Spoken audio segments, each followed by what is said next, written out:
샬롬.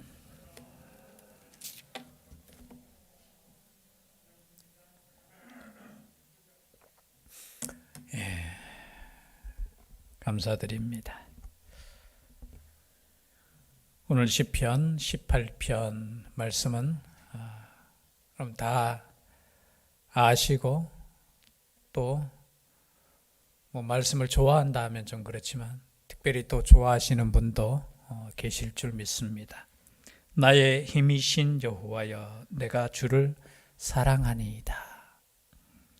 여러분, 또 이 찬양을 이 시편 찬양을 가지고 또 가스펠송을 또 만들어 우리가 또 많이 부르고 있죠. 나의 힘이 되신 여호와여, 내가 주님을 사랑합니다. 들어보셨죠?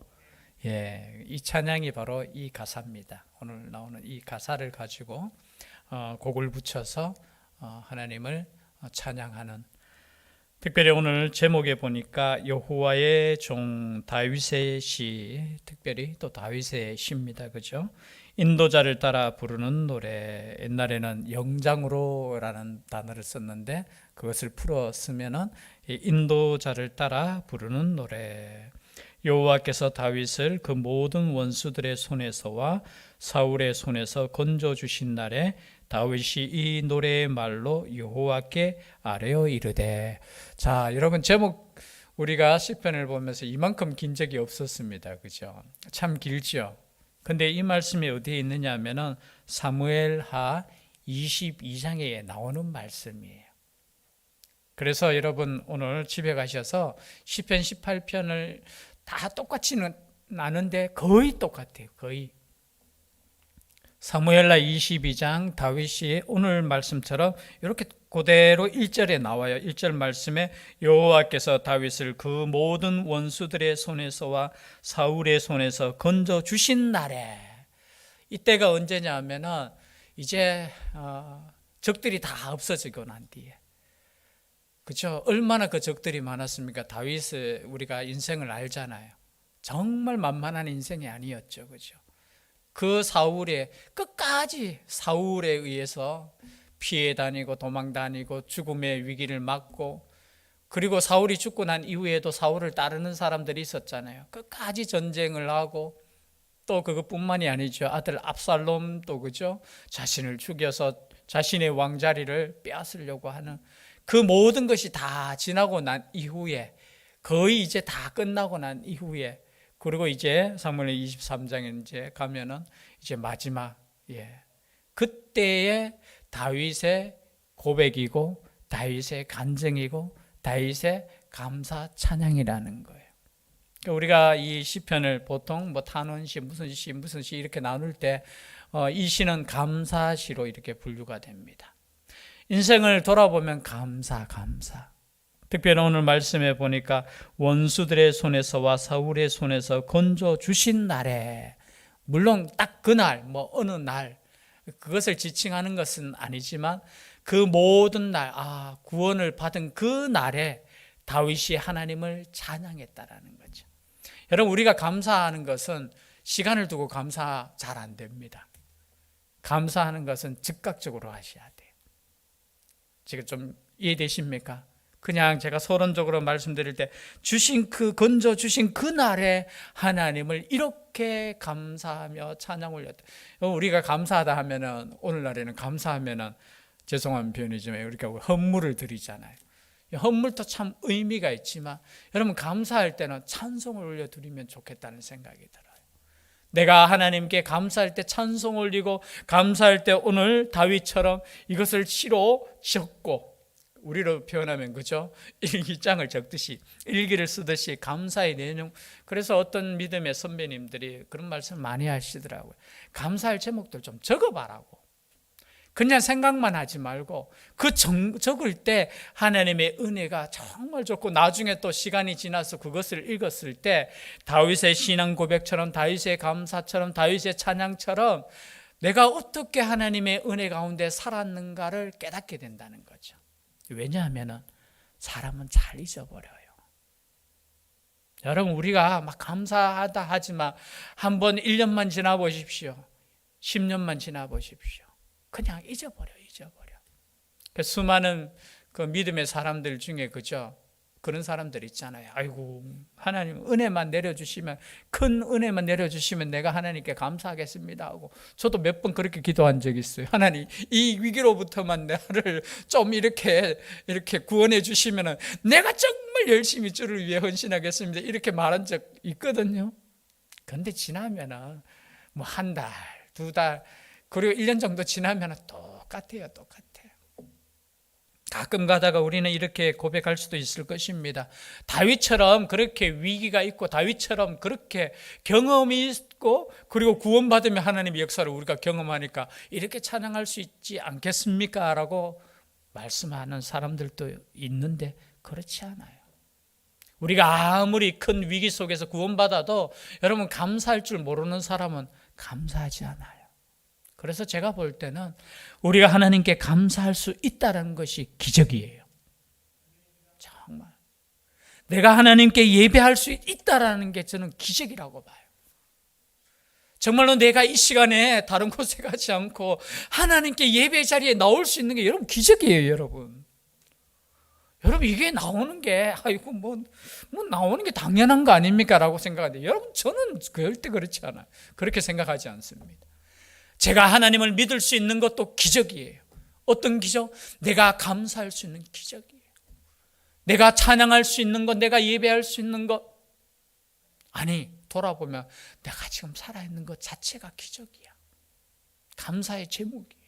그렇지 않습니까, 여러분? 그건 당연한 겁니까? 뭐 그런 거냐, 뭐 하나님 당연한 것이고, 적어도 저에게 감사 제목이 있으면 사업이 잘 돼가지고 배가 성장되고 뭔가 이런 게 아니에요. 우리에게 믿음을 주신 것 자체가 기적이고, 믿음을 주신 것 자체가 정말로 우리는 100번, 1000번 다윗보다 더 찬양할 수 있는 고백이 있어야 된다는 거죠. 다윗처럼 뭐 이렇게 꼭 인생을 드라마틱하게 살지 않아도 그런 경험이 없는 것 자체가 기적이잖아요. 그렇지 않습니까? 너무 편안하니까 우리는 조금만 위기가 오고 조금만 힘듦이 와도 하나님 왜 이러십니까 하면서 우리가 때로는 투정 부리고 힘들어하고, 그래서 때로는 다윗처럼 뭐 드라마틱한 것이 없더라도 우리 인생에서 여러분 우리 자체가 저는 기적이라고 봐요. 우리 자체가. 고백을 한번 읽어볼까요? 1절 말씀 시작. 나의 힘이신 여호와여, 내가 주를 사랑하나이다. 여러분 18편은 몇 절까지 있죠? 50절까지 있어요. 그래서 18편 50절까지는 다 하지 못하고 그냥 6절까지 하고 또 19편으로 넘어갑니다. 그냥 한 편 한 편만 제가 해서 지금 계획으로는 25편까지만 하고 중단하고 또다시 자문으로 갔다가 또 하다가 또 시편으로 왔다가 또 하다가 전도서로 갔다가 또 하다가 시편으로. 왜냐하면 시편 말씀을 우리가 계속 똑같은 말씀을 그렇잖아요. 우리 밥 먹을 때 보면은 맛있다고 하면은 가끔 가다가 우리 주부가 일주일 내내 그 반찬 줄 때 있죠. 그래 맛있다 하니까 한번 먹어봐라 하면서. 그런데 아무리 맛있어도 그죠? 띄엄띄엄 이렇게 그게 지혜인 것처럼 저도 생각할 때 아무리 이 말씀이 좋은 말씀이고 은혜되는 말씀이라도 조금 골고루 먹어야 되지 않겠나 생각해서 지금 계획은 그렇습니다. 18편은 지금까지 우리가 읽었던 시편보다 길어요. 그만큼 인생의 모든 것을 돌아보면서 다윗의 고백이기 때문에 그렇습니다. 그런데 이 시편 18편 50절 전체를 한 절로 요약한다면 이 말씀이에요. 다시 한번 읽어볼까요? 시작. 나의 힘이신 여호와여, 내가 주를 사랑하니이다. 여러분 외우셨으면 좋겠어요. 외우셨으면. 나의 힘이신 여호와여, 내가 주를 어떻게 해요? 사랑하니. 사랑. 여러분 나의 힘이신 여호와여. 지금 다윗의 고백, 이게 나의 힘이라는 거죠. 지금 평생에 보니까 우리 하나님은 나의 힘이셨다라는 거예요. 여러분 세상 사람들은 무엇을 의지합니까? 무엇을 힘으로 의지해요? 권력을 힘으로 의지하잖아요. 요즘 보니까 돈이 또 권력이야 보니까 돈을 막 힘으로 의지해요. 그래서 그거 얻으려고 그저 양심 버리고 믿음 버리고 때로는 그저 열심히 그냥 살아갔잖아요. 그것만 바라보고 그거 의지하기 위해서. 그리고 때로는 뭐예요? 권력을 얻기 위해서 그게 힘이라고 생각하고. 그런데 여러분 다 헛것입니다. 다 헛것이에요. 이 짧은 인생 살면서 그렇게 우리가 의지하는 것이 이 세상적인 것이라면 여러분 얼마나 어리석은 사람입니까? 여러분 보십시오. 다윗은 나의 힘은 여호와라는 거예요. 여호와. 이것을 믿으십니까? 하나님께서 나의 힘이시라는 것을 믿으십니까? 그러면 염려 없어요. 아니 하나님께서 나의 힘이신데, 하나님께서 나의 힘이라는 것을 2절에 막 풀어서 이렇게 여러 가지 단어로 설명해요. 여호와는 나의 반석이시요 나의 요새시요 나의 건지시는 이시요 나의 하나님이시요, 뭐 여러 가지 나오지만 이 한마디로 뭐냐면 여호와는 나의 힘이 되십니다. 여러분 여호와가 우리의 힘이 되시기를 주의 이름으로 축복합니다. 내가 의지하는 힘은 하나님밖에 없다라는 거예요. 여러분 가졌다가 없어질 거 그거 잡고 의지하면서 안전성을 누린다는 거 얼마나 어리석은 거예요. 여러분 우리 인생 길지 않잖아요. 아무리 길어도 100년이에요. 100년. 뭐 곤불 몇 년요? 권세가 아무리 있다 해도 그걸 붙잡아도 10년 못 가요. 돈이 우리가 아무리 있다 해도 여러분 죄송한데 한번 아파 보십시오. 그 돈을 의지하겠습니까? 우리의 힘이 되신 여호와를 의지하는 것, 이것이 믿음이고 이것이 지혜이고. 그런데 우리는 가끔 그렇지 않잖아요. 우리가 말로는 의지한다고 하는데 사실은 우리가 따지고 보면 하나님이 주신 것 다 의지할 때가 있잖아요. 하나님을 의지해야 되는데, 예수님을 의지해야 되는데, 예수님이 그냥 잠시 맡겨놓은 거 그거 의지하고 우리가 때로는 그거 없으면 낙심하고 그거 있으면 또 힘이 나가지고 막. 여러분 우리에게는 하나님이 계십니다. 그렇기 때문에 우리는 언제나 힘이 있다라는 거예요. 언제나 힘이 있다라는 거예요. 여러분 다윗이 인생을 돌아보니까 여러분 정말로 도망자 인생을 살았잖아요. 막 도망다닐 때 때로는 하나님 어디 계십니까? 이렇게 생각할 수도 있잖아요. 여러분 수많은 전쟁에서 이겼지만 승리했지만 여러분 수많은 전쟁이 있다는 것 자체가 여러분 얼마나 그 인생이 힘든 인생이었습니까? 그런데 돌아보니까 그때마다 나를 보호하시고 나를 인도하시고 나와 함께 하시는 그 보이지 않는 힘이 있었다라는 거예요. 그 힘이 무엇이냐? 하나님의 그 힘이셨다라는 겁니다. 여러분 우리 인생도 마찬가지예요. 저는 다윗의 인생에 있어서 같이 살았던 사람들이 나오잖아요. 사울이 나오고 하여튼 나쁜 사람들. 일단은 대표적인 사람이 누굽니까? 사울과 그의 아들 누구예요? 갑자기 생각 안 납니까? 압살롬. 그죠? 물론 다른 사람들도 있지만 그 사람들이 의지했던 건 뭡니까? 권력이잖아요. 사울도 그 권력 유지하려고, 그 아들한테 물려주려고, 그 권력 하나님이 주신 건데. 여러분 사울이 하나님을 그냥 의지하고 하나님께 맡겼으면 어떻게 됐을까 저는 궁금해요. 그런데 그거 막 붙잡으려고, 그죠? 압살롬은 자기의 인기를 그 등에 업고 백성들에게 얼마나 인기 있었습니까? 다윗을 다 버리고 압살롬 쪽으로 쭉 갔잖아요. 그거 힘입어 가지고 권력 붙잡으려고 그죠? 사라질 그 권력 붙잡으려고 그러다가 죽었잖아요. 여러분 인생은 이렇다는 거예요. 하나님께서 주시는 그 힘을 믿는 사람들은 그렇게 하지 않는다는 거예요. 모든 힘이, 모든 권력이, 모든 재물이 하나님께 온다는 것을 믿는 사람은 그냥 하나님께 맡기는 거예요. 다윗의 인생이 그랬다는 거죠. 다윗의 인생이. 그 자신의 힘으로, 그죠? 그리고 뭔가 했다면 뭐 그렇잖아요. 내가 뭐 했는 것처럼. 여러분 이거 하나님 의지하는 거 아니에요. 맞잖아요. 가끔 그렇다. 뭐 하나님이 그냥 은혜로 주신 것임에도 불구하고 야 이거 그죠? 내가 막 얻었다고. 그럼 신앙도 그런 분들이 있어요. 여러분 은혜에서 멀어지면 이렇게 될 수 있어요. 자기의 그 열심과 거기에 만족하시면 안 돼요. 우리가 하나님께 잘 믿는 이 모습 자체에 만족하시면 안 돼. 우리가 만족하는 것은 그럼에도 불구하고 우리를 붙드시고 우리에게 은혜 주시는 하나님의 사랑이라는 거예요. 사랑. 여러분, 그것이 하나님을 의지하는 거고 하나님을 나의 힘으로 고백하는 다윗의 믿음이었다라는 거죠. 아니면 잘못되면 어떻게 하냐? 야, 내가 참 믿음 좋아서 이렇게 되었지. 믿음 좋아서 내가 이렇게 보호하심 받았지. 믿음 좋아서 내가 이렇게 왕이 되었지. 믿음 좋아서 내가 이렇게 이 나라를 이렇게 부궁하게 했지. 믿음 좋아서, 믿음 좋아서, 믿음 좋아서. 내 믿음이 좋아서. 가끔 그렇게 여러분 생각될 때 있지 않습니까? 내 믿음이 좋아서. 그죠? 아니에요. 모든 것이 하나님의 은혜라는 거, 은혜. 그리고 이렇게 또 고백하죠. 내가 주를 사랑하나이다. 저는 참 이 고백이 주님을 사랑한다는 거. 여러분, 우리는 하루에 한 번씩은 저는 물어봐야 된다고 생각해요. 주님, 제가 주님을 사랑합니까? 정말 한 번씩.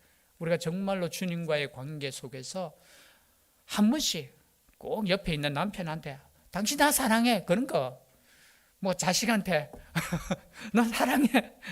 옛날에 지금 얼마나 사랑스러웠으면 그랬습니까? 솔미솔찬히 그냥 말도 못할 때 그죠? 사랑해 한번 하라고 제가 비디오를 한번 보는데 계속해서 사랑해 한번 하라고 찍으면서, 그러니까 솔민이가 하도 마지 못해가 그냥 지우더라고요. 그러지 말고, 그런 것도 좋지만 하나님 앞에, 하나님, 저 하나님 사랑해요. 제가 진짜 하나님 사랑하는 거 맞아요. 이렇게 우리가 물어볼 수 있다면 하나님이 얼마나 기뻐하실까. 여러분, 하나님을 사랑하고 주를 사랑한다는 거, 이 고백만큼 멋진 고백이 어디 있겠습니까? 그러나 우리 인생은 그렇지 않잖아요. 주님 사랑하는 것이 아니고 저는 그냥 주님 주신 거 그냥 그거 붙들고 그거 사랑한다고 쪽쪽 빨고 있고 그거 움켜잡고. 그런데 이 다윗처럼 여전히 내가 주님을 사랑합니다 고백할 수 있다면 저는 그 삶이 기적의 삶이라는 겁니다. 왜요? 이 삶 쉬운 거 아니에요. 다 우리가 경험하실 겁니다. 이렇게 고백할 수 있는 거 쉬운 거 아니라는 거죠. 제가 서론적으로 말씀드렸지만 우리가 하나님을 높이고 하나님 찬양하고 하나님 사랑합니다 고백하는 거 이 자체가 우리 인생에서 가장 큰 기적이라는 거예요. 이 마음을 주신 거, 여러분, 이거 제가 아무리 생각해도 이건 누구나 받을 수 있는 거 아니에요.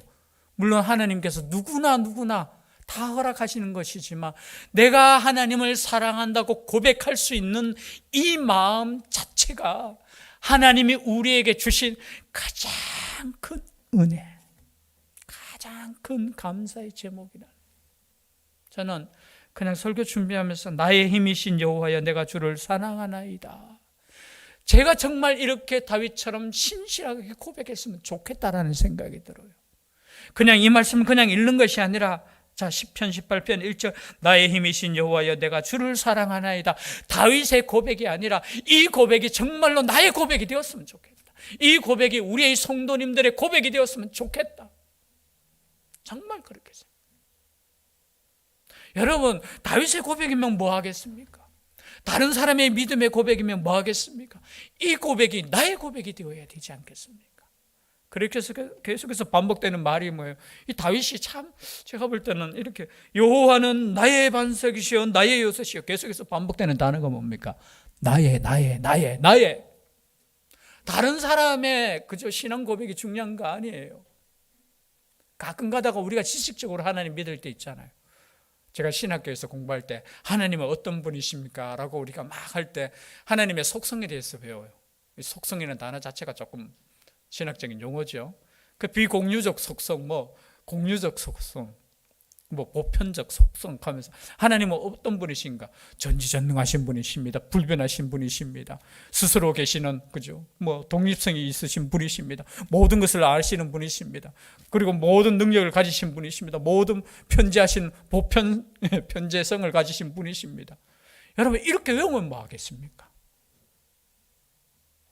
제가 옛날에 신천지 거기에 대해서 조금 공부할 때, 신천지를 공부하는 게 아니고 그 이단에 대해서 공부할 때 참 이렇게 신천지에 계시는 분이 어떤 목사님한테 전화해가지고 이제 토론하자면서 도전을 했는 거예요. 제가 보면서 얼마나 죄송한데 너무 웃겼어요.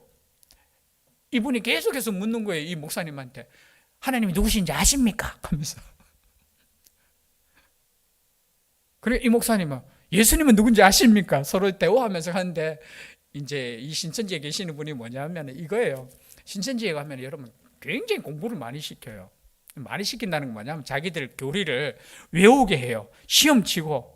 그러니까 자기가 이제 배웠다는 거예요. 하나님에 대해서. 하나님은 그러니까 전지전능하시고 이런 게 이제 배워가 이제 목사님들 말하면 이게 신학교에서 옛날에 배웠는 거기 때문에 그죠? 이 갑자기 안 나올 때 있잖아요. 에이, 목사님은 하나님도 모르면서 무슨 구원받았다고 하나 하면서 대화가 안 돼. 대화가 안 돼. 여러분 그걸 외운다고 해서 내가 믿음 있는 거 아니에요. 좀 오해하지 마십시오. 알아야 되죠. 알아야 되는데 그것이 나의 믿음의 고백이 되기 위해서는 그것을 믿어야 돼요. 진짜로. 그것이 나의 신앙 고백이 되어야 된다는 거예요. 하나님께서 나를 구원하시는 전지전능하신 하나님을 믿어야 된다는 거예요. 지금 이 말씀이 뭐냐면 다윗의 신앙 고백이 단순하게 나의 힘이신 여호와여 내가 주를 사랑하나이다 이 고백이 다윗의 고백이 아니라 나의 고백이 되어야 된다는 거예요. 다윗이 어떻게 해요? 나의 여러분 이 고백이 나의 고백이 되시기를 주의 이름으로 축복합니다. 축복합니다.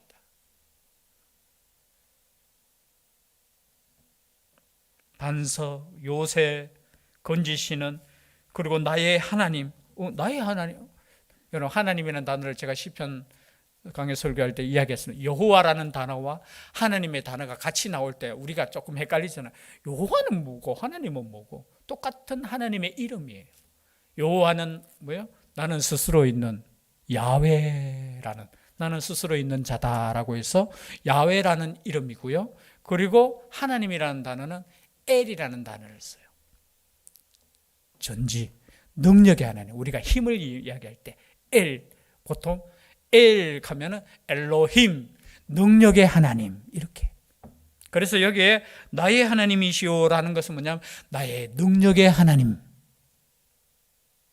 내가 그 안에 피할 나의 바위시오 나의 방패시오 나의 구원의 뿌리시오 나의 산성이시로다. 여러분 아시죠? 이 말씀 자체가 뭐냐면 다 전쟁 용어잖아요. 당시에 전쟁할 때 막 활 쏘면 어디에 숨어야 돼요? 방패로 막아야 되고 그리고 바위에 숨어가지고 그죠? 이게 다 어떻게 보면 이 숨는 곳, 방어하는 지금 다윗의 인생에 있어서 이런 하나님께서 보호하심에 대해서 고백하는 장면들이 다 똑같은 말이에요. 어떻게 보면 나의 힘이 되셨고 나의 보호자 되셨고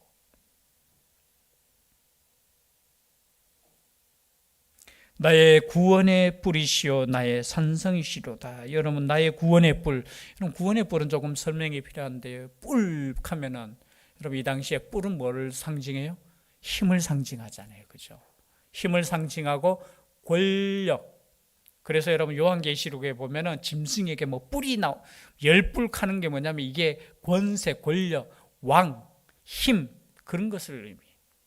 그리고 사가랴의 노래에도 보면 누가복음 1장 68절에서 69절 말씀 준비되었습니까? 한번 같이 읽어볼까요? 시작. 찬송하리로다.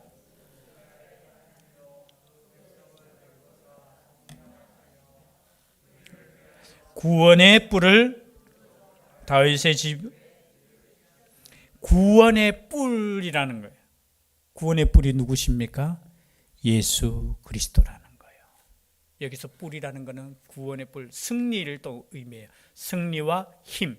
그 두 가지를 보통 성경에서 의미하는데 예수 그리스도가 우리의 구원의 뿔이라는 거예요. 지금 다윗이 고백합니다.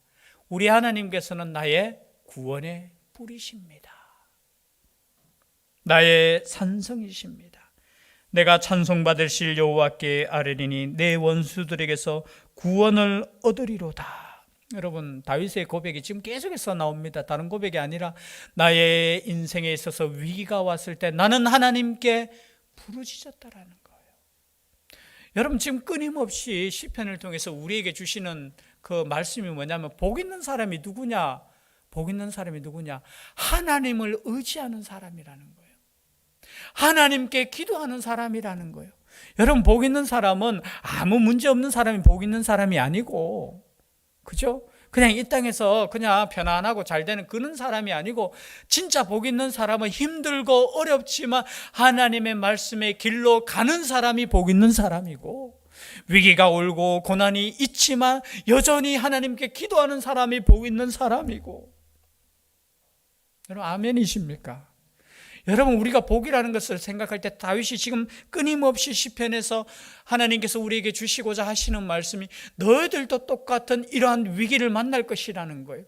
여러분은 믿음으로 살기 위해서는 때로는 위기가 있고 고난이 있고 핍박이 있고 때로는 조롱도 있고, 그죠? 또는 이 땅에서 실패도 경험할 수 있다라는 거예요. 그러나 그때 다윗이 무엇을 했느냐? 보라는 거예요. 찬송하고 기도했다라는 거예요. 찬송하고 기도했다. 여러분 이 말씀이 지금 계속해서 저도 좀 말씀을 증가할 때, 야, 이게 똑같은 말씀을 계속 주시는 그 뜻이 무엇일까? 여러분 이 시편에 통해서 우리에게 주시는 음성은 똑같아. 우리의 인생도 다윗과 같은 인생이라는 거예요. 그러나 그러한 인생 가운데 너를 보호하시겠다라는 거예요. 내게 부르짖으라 내가 응답하시겠다라는 거예요. 여러분 이것을 믿는 사람이 복 있는 사람이라는 것입니다. 그러나 다윗에는 어떤 어려움이 있었습니까? 우리가 짧게 넘어갑니다. 4절 5절 다 같이 읽어보겠습니다. 시작. 사망의 줄이 나를 얽고 불의의 정수가 나를 두렵게 하였으며 수월의 줄이 나를 두르고 사망의 올무가 내게 이르렀도다. 여러분 다윗이 경험한 그 고난들은 그냥 단순한 고난이 아니었잖아요. 죽음, 사망. 그것이 나의 인생에 있어서 나를 두렵게 했고 나를 올가매는 인생이었다라는 거예요. 그러나 그때 6절 말씀 다 같이 읽겠습니다. 시작. 내가 환난 중에서 여호와께 아뢰며 나의 하나님께 부르짖었더니 그가 그의 성전에서 내 소리를 들으시며 그의 앞에서 나의 부르짖음이 그의 귀에 들렸도다. 아멘. 그의 성전에서 내 소리를 들으셨다. 여기 성전은 여러분 예루살렘 그 성전을 말하는 건 아니었고, 왜? 다윗의 시대에는 아직까지 예루살렘 성전이 지어지지 않았어요. 하나님의 전, 하나님이 계신 그곳이 성전이잖아요. 그곳에서 하나님께서 나의 소리를 들으시고 나의 부르짖음에 응답하셨다라는 거. 여러분 우리 인생을 돌아보면서 이런 고백이 나왔으면 좋겠습니다. 이런 간증이 있었으면 좋겠어요. 내가 인생을 살았는데 그죠? 마치 죄송한데 세상 사람들처럼 내가 이렇게 살았는데 내가 이렇게 해서 성공해서 내가 옛날에는 그랬어. 그것이 아니라 돌아보면 모든 것이 은혜였구나. 하나님의 보호하심이었구나. 하나님의 인도하심이었구나. 무엇보다도 가장 우리가 하나님을 사랑한다고 고백할 수밖에 없는 것은, 그러면 1절 말씀에 제가 그냥 넘어갔지만 영어 성경이나 이렇게 히브리 성경에는 이렇게 나와 있어요. 내가 주를 사랑합니다가 먼저 고백이 되어 있어요. 저는 그렇게 이렇게 해석을 했으면 더 좋았을까 이런 생각이 들어요. 영어 성경에도 보면 I love you 이렇게 내가 하나님을 사랑합니다. 내가 하나님을 사랑합니다. 그렇게 고백했으면 좋겠어요. 다른 거 자랑하지 말고 무엇을 내 평생에 하나님이 나를 보호하셨고 인도하셨고 함께 하셨음을 우리의 자녀들에게, 우리의 이웃에게, 나를 만나는 모든 사람에게 그렇게 고백할 수 있고 그것을 간증할 수 있는 복된 인생이 될 수 있기를 주의 이름으로 축복합니다. 기도드리겠습니다. 사랑의 하나님, 이 짧은 고백이 다윗의 인생을 통틀어서 하나님께 감사하고 고백하는 그 고백임을 우리가 다시 한번 생각하며 우리 인생을 돌아보며 하나님께 나는 어떠한 사랑의 고백을 할 것인가 생각하며 감사할 수 있는 우리의 인생이 되게 하여 주시옵소서. 끝까지 함께하여 주시고 끝까지 우리의 믿음을 지켜 주시옵소서. 함께하여 주실 줄 믿사옵고 예수님 이름으로 기도드리옵나이다. 아멘. 찬송가